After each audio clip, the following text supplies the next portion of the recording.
Welcome to the series of B com part one important questions. ये B com part one की important questions series की video है। एक ऐसी सीरीज़ जिसके अंदर आपको मोस्ट रिपीटिंग क्वेश्चंस, बार बार आने वाले क्वेश्चंस करवाए जा रहे हैं और कंप्लीट सीरीज़ इस चैनल पे अपलोड की जा रही है। आज की वीडियो के अंदर आपको पाकिस्तान स्टडीज़ के जो इम्पॉर्टेंट क्वेश्चंस हैं, रिपीट होने वाले क्वेश्चंस, वो करवाए जा रहे हैं बी कॉम और एडीसी के एग्ज़ाम्स की प्रिपरेशन के लिए। तो शुरू करते हैं आज के इस ट्यूटोरियल को। पहला इनिशियल प्रॉब्लम्स ऑफ पाकिस्तान है। इसके बारे में क्वेश्चन जो है वो बार बार आते हैं। जो इनिशियल प्रॉब्लम्स फेस की गई जब पाकिस्तान जो है वो आज़ाद हुआ, एक आज़ाद रियासत बनी, तो कई सारी प्रॉब्लम देखने में आई और उसी वजह से क्या हुआ कि जो स्टेबिलिटी थी और जो डेवलपमेंट थी, ये उसके लिए बहुत बड़ा एक थ्रेट था, बहुत बड़ा ख़तरा था। तो कई सारे चैलेंजेस का सामना था। उसमें से पहला ये था कि लैक ऑफ एडमिनिस्ट्रेटिव इंफ्रास्ट्रक्चर था। अब क्यों ये इस वजह से भी था कि ज़्यादातर जो गवर्नमेंट के इंस्टीट्यूशंस थे वो उस रीजन में थे जो इंडिया के पास आया, जो यानी कि जो इंडिया का पास रीजन था, यानी कि अभी जो इंडिया के मौजूदा जो इंडिया है वहाँ पर ज़्यादातर इंस्टीट्यूशन थे। और जो मौजूदा पाकिस्तान है हमारा, यहाँ पर जो है वो ऐसे इंस्टीट्यूशन नहीं थे। इसी वजह से क्या हुआ कि इनको स्क्रैच से स्टार्ट करना था, इनके ज़ीरो से स्टार्ट करना था, दोबारा से इनको यानी कि बिल्कुल नया एक तरह से स्टार्ट करना था। तो ये एक बहुत बड़ा चैलेंज था, एक नया कंट्री, और फिर ये सारी चीज़ें भी अगर नए सिरे से होंगी तो बहुत मुश्किल था उस वक्त के दौर से हम देखें अगर।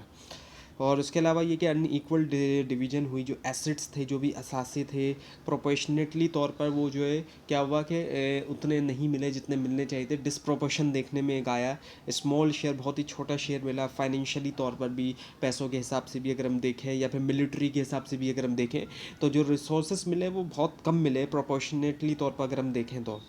और उसके अलावा रेफ्यूजी क्राइसिस, जो रेफ्यूजीज़ आ रहे थे, अब यहाँ से कई सारे नन मुस्लिम इंडिया की तरफ गए माइग्रेशन करके, और इंडिया से माइग्रेशन करके बहुत सारे रेफ्यूजीज़ जो मुसलमान थे वो आ रहे थे, और ये भी मुख्तलिफ़ इलाक़ों से जो है वो आ रहे थे, जैसे कि यूपी से, बिहार से या इंडियन पंजाब से। तो अब जब ये यहाँ पर आ रहे थे तो इनकी जो रीसेटलमेंट थी वो भी एक बहुत बड़ा चैलेंज थी, और इनको अर्जेंट रीसेटलमेंट चाहिए थी। और इसके अलावा इनको सपोर्ट भी, ऑब्वियसली बात है, चाहिए थी इनको, मतलब एक जगह मिलनी थी कि यहाँ पे वो जो है एक जगह उनको मिल जाए जहाँ पे वो सेटल हो सकें। और इसके अलावा एक ऐसा कॉन्फ्लिक्ट जो आज तक हम मौजूद है वो है कश्मीर कॉन्फ्लिक्ट का। और ये जो है हुआ, ये एक क्रिटिकल जियोपॉलिटिकल इशू के तौर पे जो है वो सामने आया, और उसी से जो है वो इंडिया से जो ताल्लुकात हैं हमारे ख़राब हुए हैं, और वो अभी तक हम देख सकते हैं कि इस इशू की वजह से अक्सर रहते हैं। और मिलिट्री कन्फ्रंटेशन भी हमें जो वो देखने में आई। जब इंडिपेंडेंस के पास बाद हम देखते हैं कि कई सारी जो वो शॉर्टेज देखने में आई स्किल्ड प्रोफेशनल्स की भी। ऐसे प्रोफेशनल्स जो अनस्किल थे, मतलब अनस्किल थे, एक तो ऐसे प्रोफेशनल मौजूद थे जो कि अनस्किल थे, स्किल वाले नहीं थे, एजुकेटेड लोग नहीं थे। तो ऐसे लोगों की बहुत कमी जो है वो देखने में आई, और उसी की वजह से जो है वो डेवलपमेंट जो है वो कम हो गई।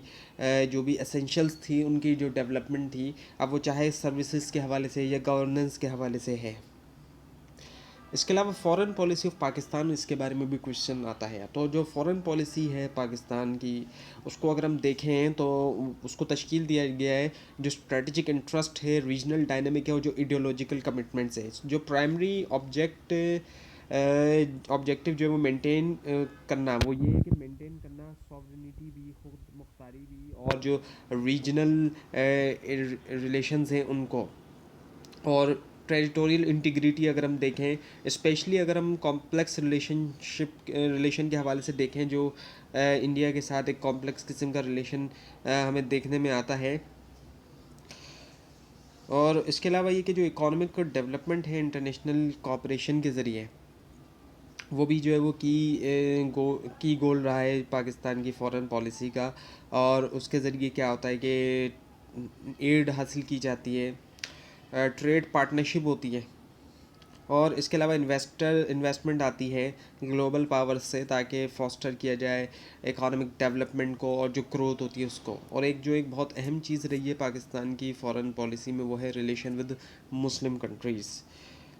और क्योंकि पाकिस्तान जो है वो एक, इसको इस्लामिक स्टेट जो है वो कहा जाता है, कि इस्लामिक रिपब्लिक इसको हम कहते हैं, तो इसी वजह से देखते हैं कि एक एक्टिव पार्टिसिपेशन रही है पाकिस्तान की ओआईसी के अंदर भी, ऑर्गेनाइजेशन ऑफ इस्लामिक कोऑपरेशन, उसके अंदर भी। और प्रमोट किया गया है जो उसका डिप्लोमेटिक एजेंडा है, उसको जो है वो प्रमोट किया गया है। सो उसके अलावा ये कि जो बैलेंसिंग मेजर पावर्स रिलेशन जो है पाकिस्तान के, जो वो बैलेंस किए गए हैं, जो मेजर पावर्स हैं आज के दौर की, जैसे कि यूएस है, चाइना है और रशिया है, ये क्रूशल रहा है। और ये इस हिसाब से भी कि जो रीजनल सिक्योरिटी और जो इकोनॉमिक इंटरेस्ट है।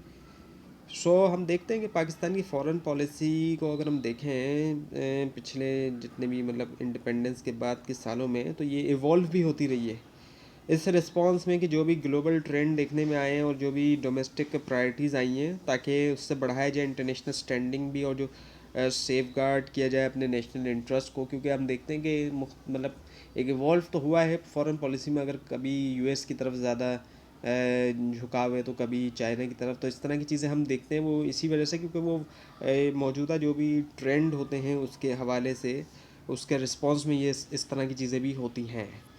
पाकिस्तान मूवमेंट इवेंट्स हम देखें 1905 से लेकर 47 तक के ये इवेंट्स जो है, इस तरह के इवेंट्स के बारे में भी क्वेश्चंस आते हैं। और आपको जो मेन इवेंट्स हैं जो आ सकते हैं जिनके बारे में वो आपको बताया जा रहा है। पाकिस्तान मूवमेंट एक सीरीज़ है पॉलिटिकल और सोशल इवेंट्स का हम देखें, और इसकी शुरुआत हम देखते हैं तो वो हुई पार्टीशन ऑफ बंगाल से हुई 1905 के अंदर। 1905 के अंदर क्या हुआ कि बंगाल जो है, बंगाल जो है उसके दो हिस्से जो है वो हो गए। एक हिस्सा वो जो कि बांग्लादेश है, जो कि अब पाकिस्तान का हिस्सा नहीं है, और एक दूसरा हिस्सा जो कि इंडिया के पास अभी तक मौजूद है बंगाल का। दो हिस्से जो है वो हो गए, एक मुस्लिम मेजोरिटी बंगाल और एक जो है हिंदू मेजोरिटी बंगाल हो गया।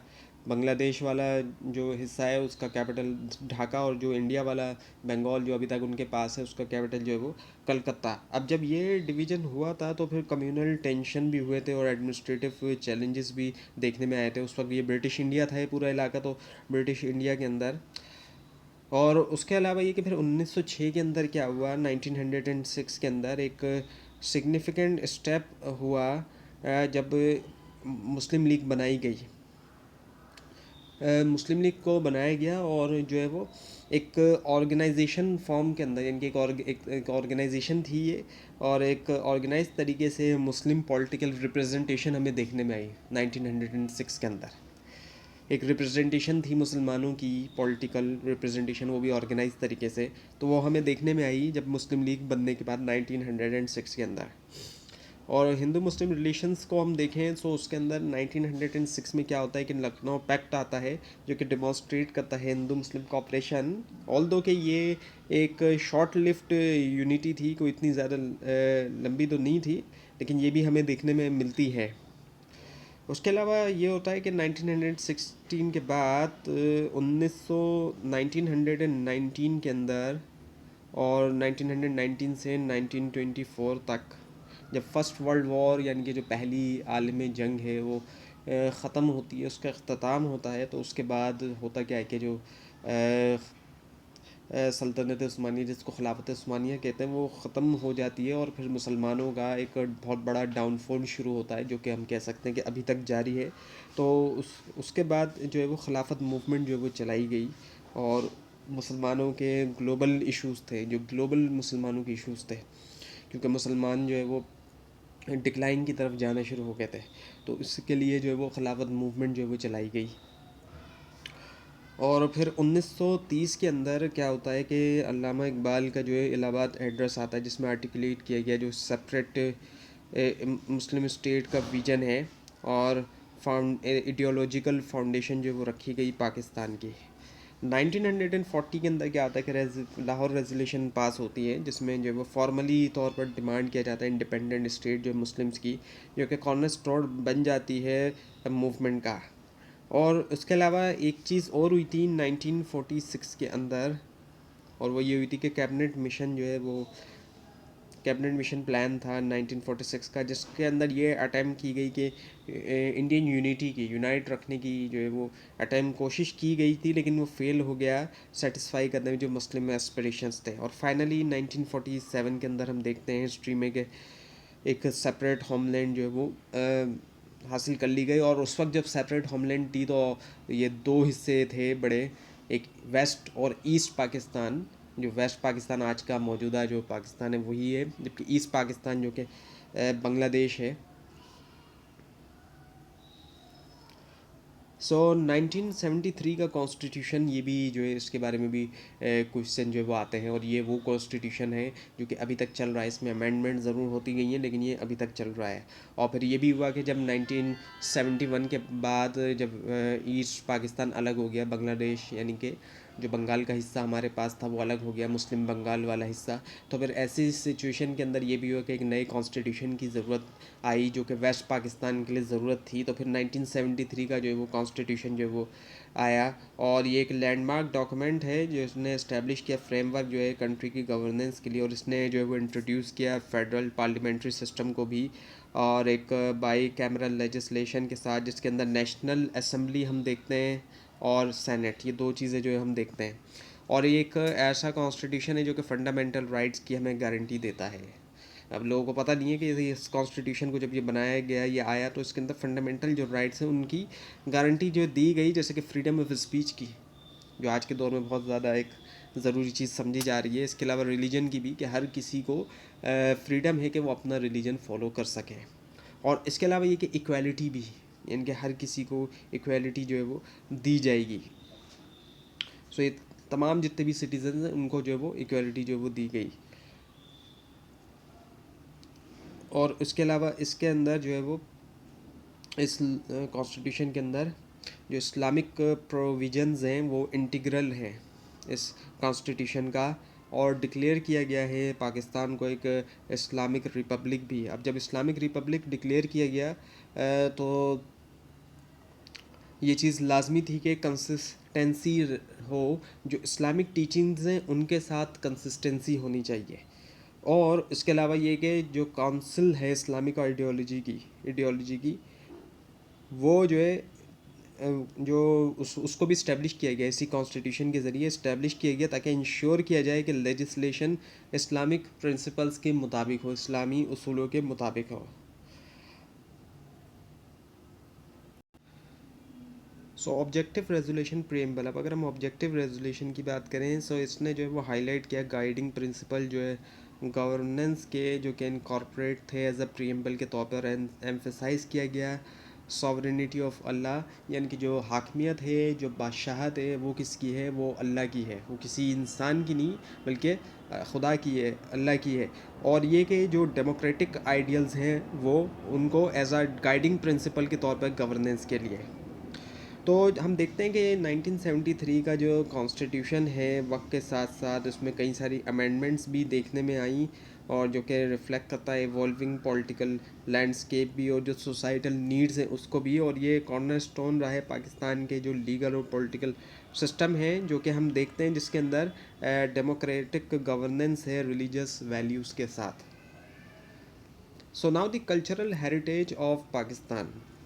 अब पाकिस्तानी जो कल्चरल हेरिटेज है, ये जो एक रिच है, कहा जाता है कि रिच कल्चर है जो पाकिस्तानी है, और इसके अंदर डाइवर्स हमें एथनिक ग्रुप्स जो है वो दिखाई देते हैं, यानी कि मुख्तलिफ एथनिक ग्रुप्स हैं। मुख्तलिफ हम देखें प्रोविंस के अंदर, सिंध के अंदर अलग लोग हैं, पंजाब के अंदर अलग हैं, KPK में अलग हैं, और बलूचिस्तान में अलग है, और इसी तरह फिर गिलगित के अंदर या फिर बाकी इलाकों के अंदर आज़ाद कश्मीर वगैरह, यहाँ पर अलग तरह के लोग हैं। और एक ही इलाके में भी कई सारे हमें लोग जो है वो मुख्तलिफ लोग जो है वो दिखाई देते हैं। तो ये एक एथनिक डाइवर्सिटी हमें जो है वो दिखाई देती है, मुख्तलिफ नस्लों के और कौमों के लोग हमें जो है वो यहाँ पर दिखाई देते हैं। अब हम एंशंट उससे देखें, अगर एंशंट आर्कियोलॉजिकल साइट हम देखते हैं तो हमें मोहनजोदाड़ो और हड़प्पा की साइट दिखाई देती हैं, जिससे हमें पता चलता है कि एडवांस अर्बन प्लानिंग थी, इंडस वैली सिविलाइजेशन जो एंशंट सिविलाइजेशन यहाँ की, और ये इतनी पुरानी सिविलाइजेशन है, वो कम से कम भी 5000 ईयर्स पहले मौजूद थी ये। और ये कहा जाता है कि आर्यंस के आने से भी पहले की सिविलाइजेशन है, जब यहाँ पे आर्यंस भी आके आबाद नहीं हुए थे, यानी कि वैदिक पीरियड से भी ज़्यादा पुरानी जो ये सिविलाइजेशन थी। और डाइवर्स एथनिक ट्रेडिशंस की अब अगर हम बात करें कि मुख्तलिफ जो एथनिक लोग जो है वो मौजूद हैं, तो मुख्तलिफ इलाक़ों के अंदर हमें traditional dance, traditional music, art forms दिखाई देते हैं, और ये जो है दिखा शो करते हैं यूनिक आइडेंटिटीज़ जो है जितने भी एथनिक ग्रुप हैं, वो चाहे वो पंजाब के एथनिक ग्रुप हैं, सिंध के हैं, बलूचिस्तान के हैं, KPK के हैं, या बाकी रीजन्स के, तो वो उनका जो कल्चर है वो इन चीज़ों से हमें दिखाई देता है, उनकी आइडेंटिटी है उसमें मुख्तलिफ़ चीज़ें जो है वो शामिल हैं। इसके अलावा ट्रेडिशनल क्राफ्ट्स हमें जो है वो दिखाई देते हैं, जैसे कि पोट्री हो गई, एम्ब्रॉयडरी हो गई और टेक्सटाइल वगैरह, इस तरह की चीज़ें हमें जो है वो दिखाई देती है, जो कि इंटीग्रल हिस्सा है पाकिस्तान के कल्चरल एक्सप्रेशन और जो इकोनॉमिक एक्टिविटीज़ हैं उसका। फेस्टिवल्स एंड सेलिब्रेशंस की अगर हम बात करें तो फेस्टिवल्स के अंदर जो मेन जो फेस्टिवल्स हैं उसके अंदर ईद आती है, और ईद भी दो हैं उसके अंदर, ईद उल फितर और Eid ul Azha.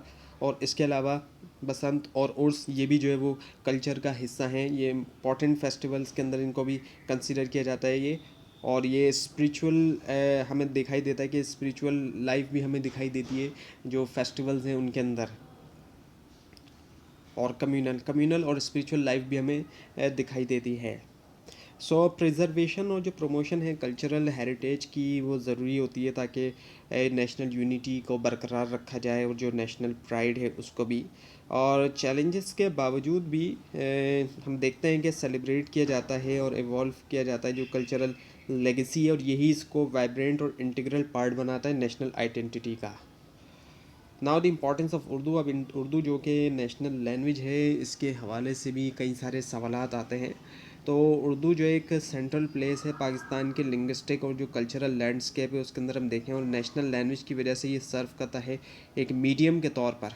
National language and unity यानी कि एक मीडियम का ये काम कर रहा है, क्योंकि जितने भी इलाके के लोग हैं तम उन सबको जब आपस में मिलते हैं, वो अपनी भले ही खुद वो अपनी ज़बानों में बात करते हैं आपस में, लेकिन जब वो किसी दूसरे इलाके के लोग से मिलते हैं तो वो उर्दू का जो है वो इस्तेमाल कर रहे होते हैं। सो डाइवर्स एथनिक ग्रुप्स के दरमियान हम देखते हैं कि उर्दू जो है वो मीडियम का काम कर रहा है, और कम्युनिकेशन होती है इसी के अंदर, और नेशनल कोहिजन भी हम देखते हैं कि उर्दू की वजह से ही हमें नेशनल कोहिजन दिखाई देती है।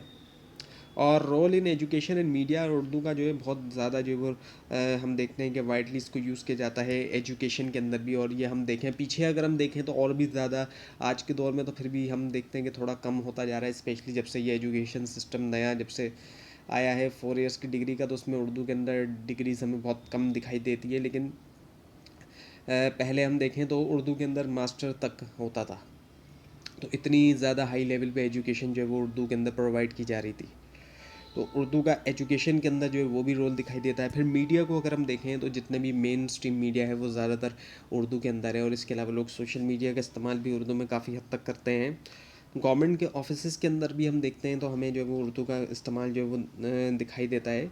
सो ये एक एसेंशियल टूल है पब्लिक डिस्क्लोजर और एडमिनिस्ट्रेशन के लिए। और उसके अलावा एक रिच लिटरेरी हेरिटेज। सो अब उर्दू का जो है वो रिच जो है लिटरेरी हेरिटेज है, उसके अंदर हमें क्लासिकल पोट्री दिखाई देती है, प्रोज है, इसके अलावा जो मॉडर्न लिटरेचर है वो भी हमें दिखाई देता है, जो कि कंट्रीब्यूट करता है इसकी डेप्थ और इसकी जो अपील होती है। और कई सारे जो है वो हमें प्रोमिनेंट पोएट्स दिखाई देते हैं उर्दू के अंदर, जैसे कि अल्लामा इकबाल हो गए, फ़ैज़ अहमद फ़ैज़ हो गए, जिन्होंने यूज़ किया है उर्दू को अपने फ़िलासफ़िकल, पॉलिटिकल और इमोशनल थीम का इजहार करने के लिए। और इसके अलावा एक कल्चरल आइडेंटिटी सिंबल, उर्दू जो है वो सिंबलाइज भी करती है पाकिस्तान की कल्चरल आइडेंटिटी को, क्योंकि ज़बान किसी भी कौम की जो है वो एक पहचान होती है। तो अगर नेशनल लेवल पे हम बात करते हैं मतलब आइडेंटिटी की, तो उर्दू एक पहचान का काम भी कर रही है एक तरफ, क्योंकि एक अलहदा आइडेंटिटी है। अगर यहाँ पर सारे लोग भी यहाँ पे भी उर्दू बोलना शुरू कर दें, या कोई ऐसी ज़बान जो किसी फॉरेनर की ज़बान है, तो फिर एक अलग आइडेंटिटी बरकरार नहीं रहेगी। कोई भी हम ऐसी ज़बान बोलना शुरू कर दें जो फॉरेनर की है, तो वो एक अलग आइडेंटिटी यहाँ पर हमें नहीं रहेगी। ज़बानों की ज़रूरत हमें पड़ सकती है और हमें सीखना भी चाहिए दूसरी ज़बानें, लेकिन एक अलहदा आइडेंटिटी के लिए हमें ज़रूरत पड़ती है उर्दू की। सो एफ़र्ट्स कई सारी की जाती हैं प्रमोट करने के लिए उर्दू को, जिसके अंदर ये कि इसको स्कूल करिकुलम के अंदर जो है वो शामिल किया जाए। इसके अलावा जो लिटरेरी फेस्टिवल्स होते हैं उनके अंदर भी, और मीडिया प्रोग्रामिंग में भी। सो इंग्लिश इन्फ्लुएंस होने के बावजूद भी अभी तक उर्दू जो है वो एक वाइटल कंपोनेंट रहा है पाकिस्तानी सोसाइटी का भी, और जो कल्चरल फैब्रिक है उसका। Now the geographical importance of Pakistan.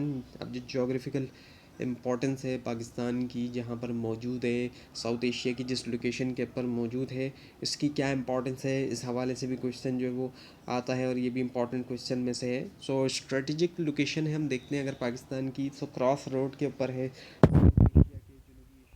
Central Asia, वस्ती एशिया और जो मिडिल ईस्ट है मशरिक़ वस्ती में हम देखें।